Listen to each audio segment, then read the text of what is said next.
My good friend Senator Warren says you're Donald Trump's puppet. Are you Donald Trump's puppet? Not at all. I'm very independently minded, as shown by my willingness to stray from consensus and have out-of-consensus views. And I believe that, I will continue to be as independent, in my thinking process, if confirmed. We're going to hold you to that, Governor, future Governor. You need to call them like you see them. There's nothing wrong with politicians in Washington offering their opinions. You can't stop them. But we need a monetary plan that was put together by something other than vodka and darts. And that's what we had the Federal Reserve for. Now, you're going to get a lot of advice from politicians. I'm not saying they're always wrong. Even a blind chicken finds a mealworm now and then. But you've got to call them like you see them. Nothing wrong with people giving their advice, but ignore all the rhetoric from all politicians. Will you give me that commitment? I do commit to that. Thank you.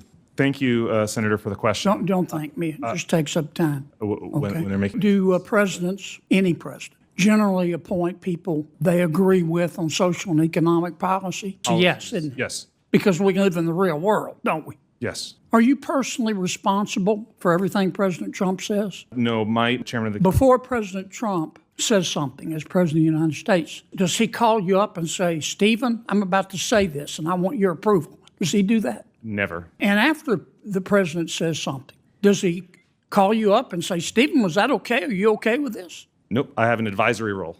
Okay. Now, sometimes intelligent adults, reasonable people disagree. Is that true? Very often. Is it part of your job description when you disagree with something the president says to call a press conference and say, he's wrong about this and let me explain to you why? Is that part of your job description?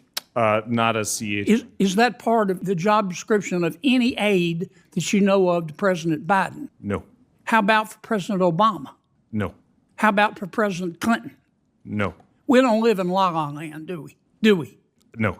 Monetary policy is important, and the Fed is in charge of it. But monetary policy is not the only thing that's important. Fiscal policy is important, isn't it?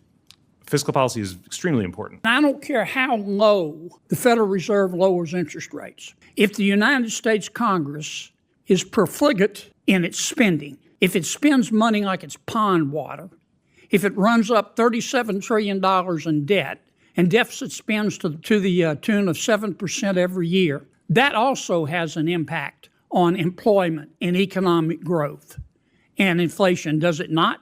Absolutely, and I think people often make a mistake by looking solely at monetary policy when fiscal policy is... And in fact, the Federal Reserve can lower short-term rates through the Open Market Committee all you want. But that doesn't necessarily mean that long rates, 10 years and above, are going to go down, does it? Not necessarily. Right, because if the bond market counts too, doesn't it? Of course. You can lower rates as low as you want to, but if the bond market thinks that inflation is on the horizon, those rates are going to keep going up or at least stay steady. Isn't that accurate? Yes, the Federal Reserve does not control the long end of the yield curve. Okay, so what Congress does matters, doesn't it? Hugely.